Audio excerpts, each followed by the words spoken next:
오늘 함께 은혜 받으실 말씀은 로마서 14장 17절로 20절 말씀입니다. 로마서 14장 17절로 20절 말씀을 다 같이 합독하시고 말씀을 나누겠습니다. 읽습니다. 하나님의 나라는 먹는 것과 마시는 것이 아니요 오직 성령 안에 있는 의와 평강과 희락이라. 이로써 그리스도를 섬기는 자는 하나님을 기쁘시게 하며 사람에게도 칭찬을 받느니라. 그러므로 우리가 화평의 일과 서로 덕을 세우는 일을 힘쓰나니 음식으로 말미암아 하나님의 사업을 무너지게 하지 말라. 만물이 다 깨끗하되 거짓으로 먹는 사람에게는 악한 것이라. 아멘. 신앙생활이 쉽지 않아요. 그러니까 주 예수를 믿으라. 그리하면 너와 내 집이 구원을 얻으리라 할 때 믿으라가 만만한 일이 아니라 하는 것을 우리가 이미 알고 있고, 그 만만치 않은 일을 지금 여러분이 해오고 계신 것을 격려합니다. 아멘. 여러분, 그 일을 지속한다는 일이 만만한 일이 아니에요. 자, 지금 작금의 한국의 상황을 봐도 현란하죠. 많은 정보들이, 사건들이 현란하게 진행되기 때문에 그걸 뒤집어 봐야 돼요. 그리스도인들은 늘 그걸 뒤집어서 봐야 돼요. 뒤집으면 현란하게 퍼즐들이 오고 가고 하느라고 복잡한 현실에 뒤집어 보면 거기 예수님이 계세요. 우리는 뒤집어서 예수님의 그림을 맞추고 다시 뒤집어 놔야 돼요. 현실이 정돈되는 거예요. 이게 현실적인 문제를 사실은 우리가 접근하는 방법이에요. 물론 여러분 중에는 정치인도 나와야 되고 경제인도 나와야 되고 연예인도 나와야 합니다만, 여기에서는 그렇게 현실의 문제를 접근합니다. 먹는 것과 마시는 것, 일주일 내내 여러분이 정말 진심을 다해서 했던 일들이 뭡니까? 먹는 것과 마시는 것. 즉각성이에요. 안 먹으면 배고파요. 안 마시면 목말라요. 즉각적으로 공급이 되어야 되는 일들이에요. 그런데 의와 평강과 희락, 즉각적으로 공급이 안 돼도 살 수 있어요. 하나님의 의가 떠났어요. 나에게서 즉각적으로 갈증이 느껴지지 않는 문제예요. 이 문제가. 하나님의 평강이 떠났어요.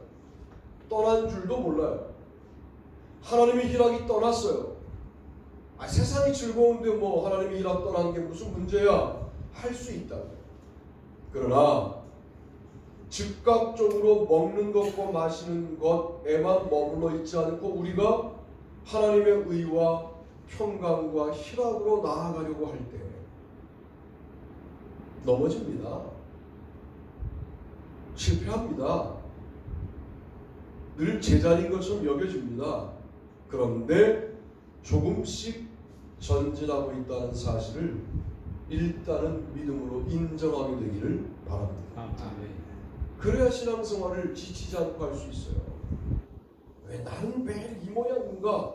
라고 자책하기를 누가 말하냐면 사탄이 말해요. 주님 앞에 회개하지 말자는 말이 아니라 회개하고, 회개하고 난 다음에는 주님도 잊어버린 것을 우리가 기억하고 계속해서 과거에 끌려다니면 먹고 마시는 것에서 단 일보도 전진하기가 어렵다라고 말씀을 드리고 싶은 겁니다. 자, 먹는 것과 마시는 것 다음에 오직, 오직 알라는 가끔 but이라고도 쓰이고 국면이 전환될 때 사용될 뿐만 아니라 요것만 있다. 앞에 것과 완전히 구별될 때 쓰는 단어예요. 성령 안에 있는 의와 평강과 희락, 이렇게 말합니다. 하나님의 의, 도대체 이게 현실적인 세상 속에서 이루어질 수 있겠는가? 여러분, 이 가능성에 대하여 우리가 포기하지 말아야 되고, 하나님의 의가 인간적인 정의와 합해질 때도 있지만 달라질 때도 있다는 사실을 분명히 기억하고, 그러니까 사회운동과 기독교 운동은 달라요. 그 둘이 교집합이 있어요. 그러나 완벽하게 합치되지는 않아요. 하나님의 의가 더 포괄적인 범주인데 다른 영역이 있을 때가 더 많아요. 그래서 오늘날 대한민국에 흔히 정의감으로 불타오르는 모든 현상들에 대하여 정말 하나님의 의의 구현이냐의 측면에서는 고민해 봐야 합니다. 특히 목사가 미쳐 날뛰어요. 여러분, 이거는요, 교회를 떠나면 안 됩니다. 목사는 교회에서 기도하면 세상이 안정되지 않을 것 같아서 뛰쳐나갑니까? 하나님이 그렇게 능력이 없습니까? 교회를 지켜야죠. 하나님과의 관계에 서 있어야죠. 하나님도 나의 목적이 이용하다 보니까 엄청난 이야기도 쏟아놓는 거예요. 하나님에 대하여. 그런 시대를 살고 있어요. 분별력을 가지셔야 돼요. 되도 않는 보네포를 이용해요. 보네포 목사가 무덤에서 부활할 지경이 지금 말도 안 되는 일이에요. 하나님의 의가 실현될 수 있다는 가능성을 여러분들은 믿어요. 아멘. 믿고 그들의 사회 운동과 우리는 뭐가 다른 운동을 어떻게 할 건지도 생각하셔야 될 때가 됐어요. 여러분들은 왜 세상에 나가셔야 됩니까? 자, 평강, 로마의 평화가 진정한 평화가 아니라는 거예요. 하나님의 평화가 있다는 거죠. 하나님의 평화를 맛보면 이게 완벽한 평화구나 하는 사실을 경험하게 돼요. 이 땅에서 완벽하게 경험할 수는 없으나 우리가 부분적으로만 경험해도 압도돼요. 하나님의 희락, 여러분 오늘 예배하는 게 이렇게 말하면 의미가 반가운 거예요. 기뻐야 합니다. 이미 끝나는 거예요.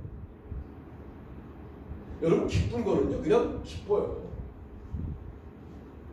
누가 너 안 기뻐? 이렇게 말하면 이게 끝난 거예요. 설명할 필요 없이 기뻐야 돼요. 잠시 세상에 왔다 가는데 영원히 살 하늘나라와 연결되는 데 있어서 하나님의 기쁨이 나에게 있다라고 한다면, 그게 실제라고 한다면 우리는 어떤 상황 속에서도 이 기쁨을 잃어버리면 안 돼요. 먹고 마시는 것 때문에 왜 하나님의 의를 미룹니까? 먹고 마시는 것 때문에 왜 하나님의 평강을 미루고 희락을 미룹니까? 바빠서 기도해야 돼요. 바빠서 예배해야 돼요. 바빠서 찬송하셔야 돼요. 이렇게 말하면 의미가 반감돼요. 정말 하나님의 의와 평강과 희락을 깨달은 사람들은 바빠도 그렇게 하는 일이 당연해지는 거죠. 의무감 때문에 하는 것도 신앙생활이 아니에요. 터져 나와야 됩니다. 그죠? 중심을 잡아야 되고 기뻐야 되고 평화가 있어야 되는 거죠. 이런 자연스러운 회복이 여러분 가운데 더딜지라도 진행되고 있음을 믿으시기를 바랍니다. 아멘. 그 믿음 가운데 굳건히 서게 되기를 바랍니다. 아멘. 두 번째는요.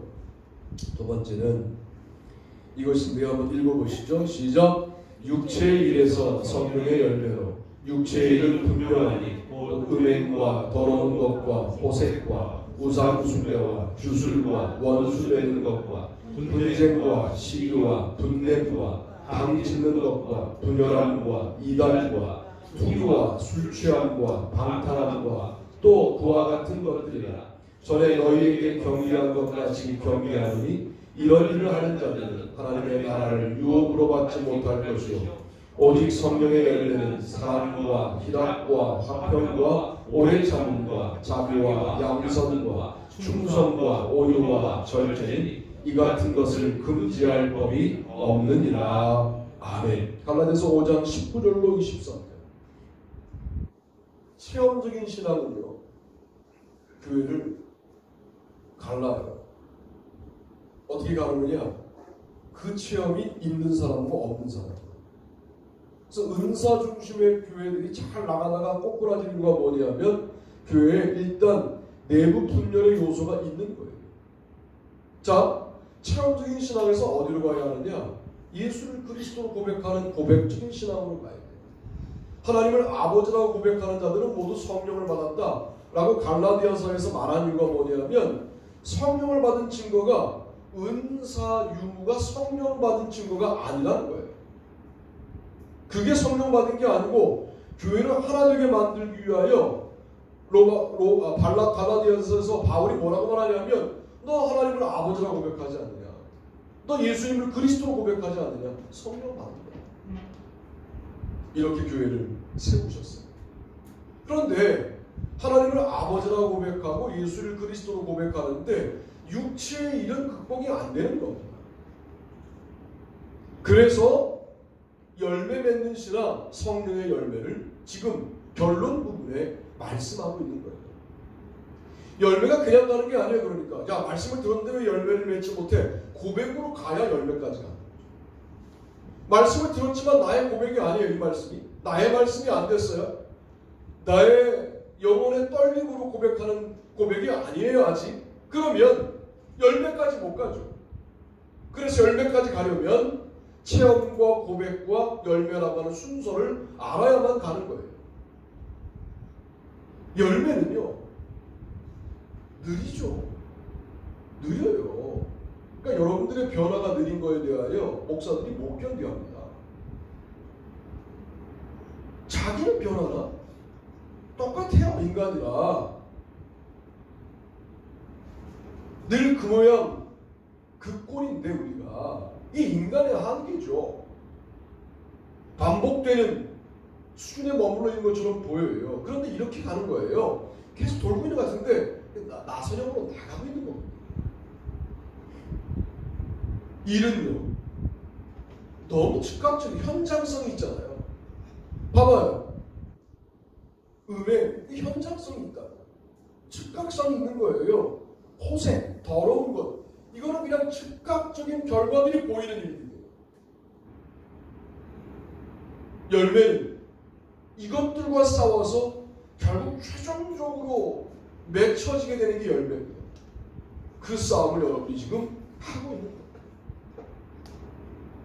먹고 마시는 것을 충실하게 감당해 나가시면서 하나님의 의와 평강과 희락을 향하여 나아가시고, 육체의 일이 현저하다, 육체의 일이 너무 분명히 많다, 그 현장을 살아가시면서 성령의 열매에 대한 감각을 우리가 잃어버리지 말아야 되겠다라고 말씀을 드리는 거예요. 제가 세워봤어요. 육체의 일은 그와 같은 것들을 빼면 15가지, 성령의 열매는 이와 같은 것들을 빼면 9가지, 9가지의 열매로 15가지의 육체의 일을 이기는 거예요. 성령님의 능력이 훨씬 더 강력해요. 그래서 예를 들자면 음행과 방탕함으로 가로막혀 있어요.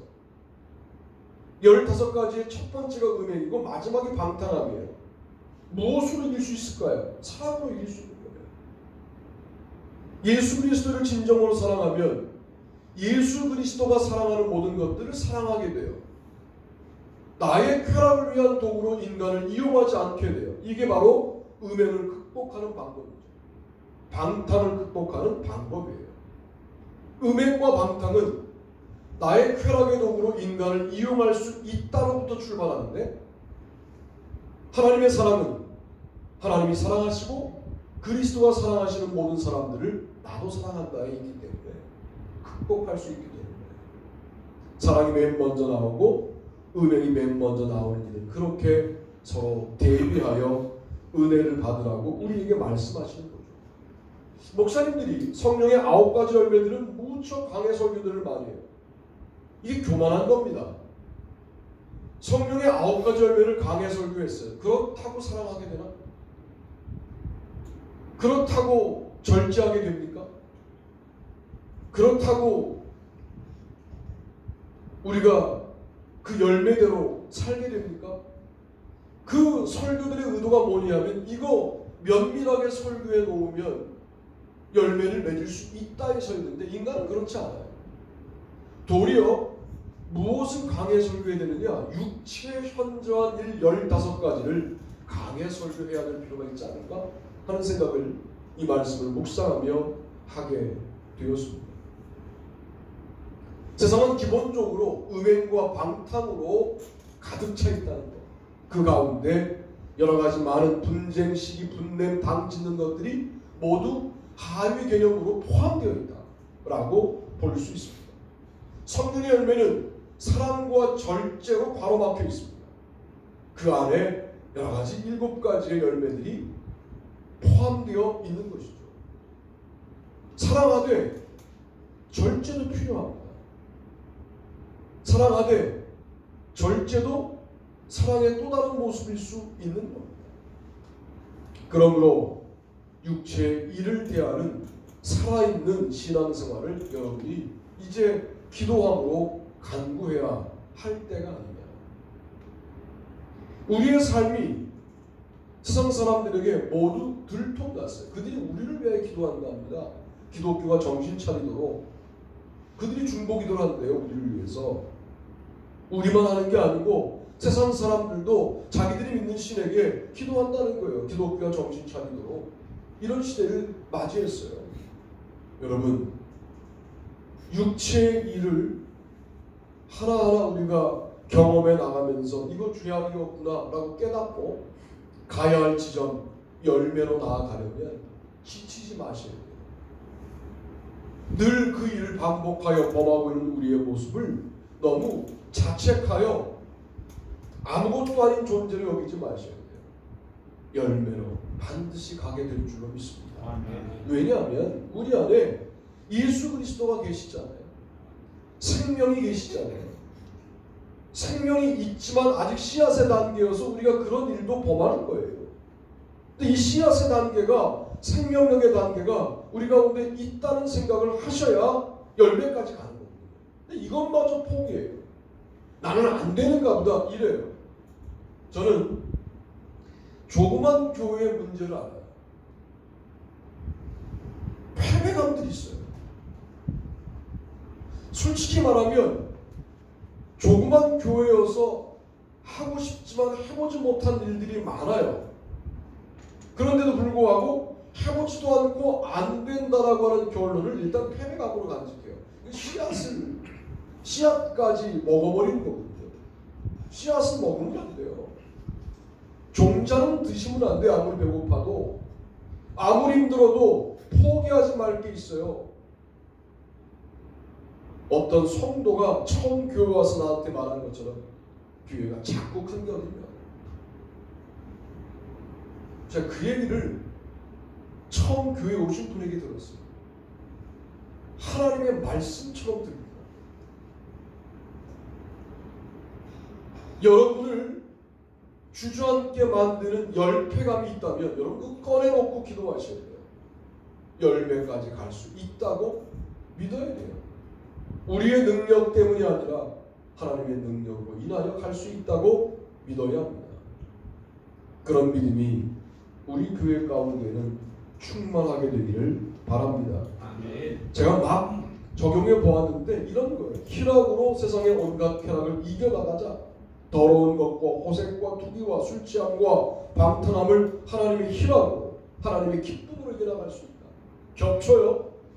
하나님을 기뻐하는 희락이 가득한 자는 세상의 순간적인 쾌락에 저항력을 가지게 됩니다.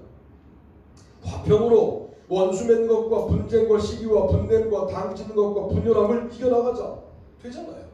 오래 참음으로 우상숭배, 주술을 이겨나가야 한다. 자비와 양선으로 원수 맺는 것, 분쟁, 시기, 분냄, 당짓는 것, 분열함 겹쳐요. 충성으로 우상숭배와 주술 이단을 이겨나가자. 온유와 절제로 원수 맺는 것, 분쟁, 시기, 분냄, 당짓는 것, 분열함, 투기, 술 취함, 방탕함 등을 이겨나갈 수 있다. 성령의 열매가 쓰임새가 많다는 것. 가장 중요한 건 사랑이라는 것. 우리 교회의 이름처럼 그 사랑으로 모든 것들을 이겨나가시게 되기를 바랍니다. 아멘. 세 번째는요, 이것인데요. 한번 읽어보시죠. 시작. 능력과 궁핍과 박해와 곤고에서 기쁨으로 나에게 이르시기를 내 은혜가 내게 족하도다. 이는 내 능력이 약하여서 온전해지리라 하신지라. 그러므로 도리어 크게 기뻐함으로 나의 여러 약한 것들에 대하여 자랑하리니 이는 그리스도의 능력이 내게 머물게 하려 함이라. 그러므로 내가 그리스도를 위하여 약한 것들과 능력과 궁핍과 박해와 곤고를 기뻐하노니 이는 내가 약한 때에 강함이라. 아멘. 약한 것들 혼론하고 능력, 궁핍, 박해, 곤고, 이게 여기 약한 것들이에요. 그래서 제가 약한 것들을 빼버리고 능력, 궁핍, 박해, 곤고에서 기쁨 나아가자. 하나님의 기쁨이 얼마나 대단한 거냐 하면 능력을 이기게 해요. 내가 세상에서 능력을 당하는데 정말 억울해서 못 견디겠다. 아직 신앙이 강한 게 아닙니다. 여러분, 세상에 가장 억울한 분이 누구냐면 예수 그리스도예요. 이번 주에 누가복음을 묵상하는데 예루살렘에 올라가셨다는 아기 예수. 뭘 올라가요? 올라감을 당한 거지. 걷는 아기 예수가 아니라 난지 8일밖에 안 된 아기 예수가 강보에 쌓여서 예루살렘으로 올라가. 할례하러. 예수님이 원했는지 모르지만 할례 받아요. 누가복음만 나와요. 할례 받는 장면은. 계속 인간으로 본인이 결정할 수 없는 일들이 막 나오는 거예요. 그게 우리 같으면 당연하지만 하나님의 아들이었던 예수님에게 당연한 일이 아니죠. 뭘 가르치는 거예요?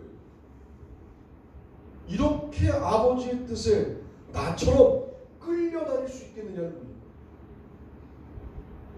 아버지를 끌고 다니는 걸 믿음이라고 착각해요. 안 끌려오니까 뭐 작정 기도를 막 천일시켜요.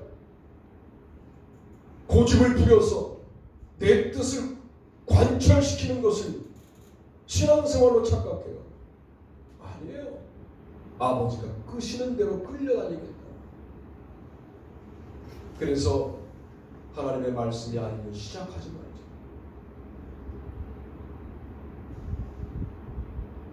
더 놀라운 거는요, 아기 예수의 탄생을 봤어요. 아기 예수의 탄생 장면을 본 목자들이 뭐라고 말하냐면 우리가 들은 것을 전하자는 거예요. 우리는 대단한 현장을 봤어요. 그러면 뭐 얘기해요? 현장에서 본 것들을 이야기해요. 그 현장에서 주님이 나에게 뭐라고 말씀하시는가를 듣고 그 들은 것을 말하지 않고 본 것을 말한다. 일주일을 살면서 내가 봤던 것들을 말하지 봤던 것들 배후에 흐르는 주님의 말씀을 말하지 않는다. 뭘 우리가 말씀을 따라 살아요? 말씀을 따라 산다는 건 그런 거예요. 내가 아파 병원에 입원했는데 주님이 나에게 이런 말씀을 하시더라 하고 말해야 돼. 내가 이런 아픔을 경험했는데 주님이 그 아픔 속에서 나에게 이렇게 말씀하시더라를 말해야 돼. 내가 이런 역사 현장을 봤는데 주님이 그 역사 현장에서 나에게 이런 말씀을 주시더라를 말해야 돼요. 이게 신앙생활이에요. 그게 바로 하나님보다 앞서지 않고 하나님을 따라가는 사람의 모습이라는 사실을 그동안 누가복음 1장을 수없이 읽었으나 다시 보게 되었어요. 여러분 쉬워요. 이거 이렇게 하시면 돼요. 설명 안 되는 일이 경험될 때 주님의 뜻이 뭡니까? 이렇게 한마디 기도하세요.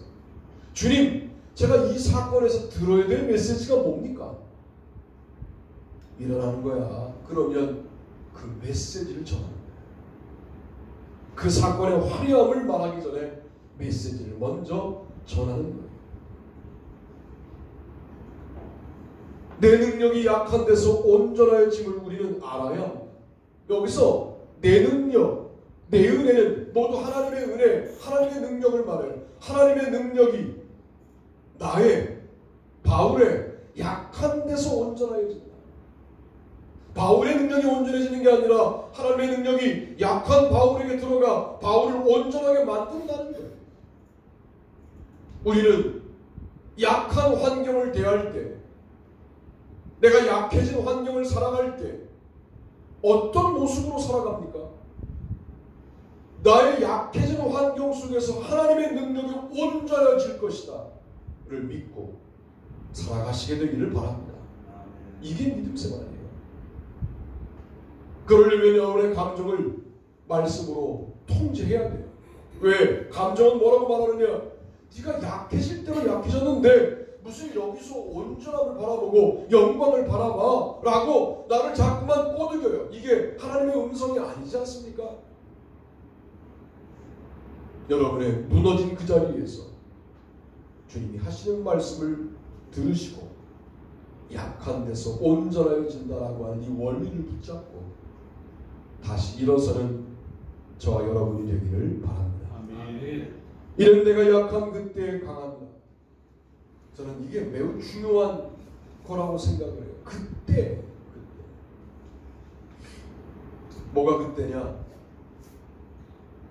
약한 그때. 인생에 이런 기회가 많이 오지 않아요. 내가 목적했으나 이루지 못한 그때, 내가 계획했으나 성공하지 못한 그때,